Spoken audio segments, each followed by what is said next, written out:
Hello guys, welcome back to the channel. In today's video, I'm going to show you how you can import and edit your Excel data in Canva.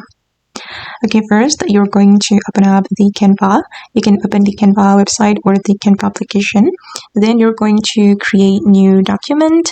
Click on create here, and then you're going to select this type of document, sheets.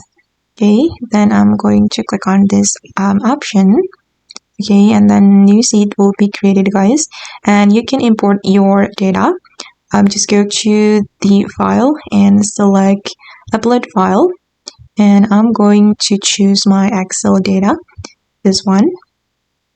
Okay, hold on, and the Excel data will be imported.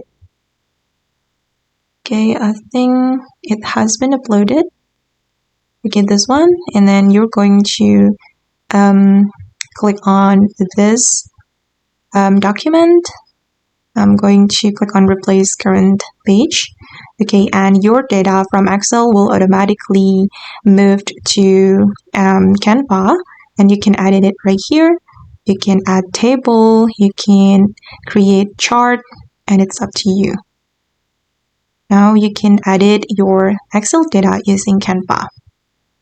Okay, just like this, and you can choose the background color. Oops, sorry. And wait, let me choose the border color. I'm gonna make it black. And yeah, just like this, guys. It's similar with the Excel and also the Google Sheets menu. Okay, guys, and that's how you can import and edit your Excel data in Canva. I hope this video will be useful for you. Thank you so much for watching, and bye.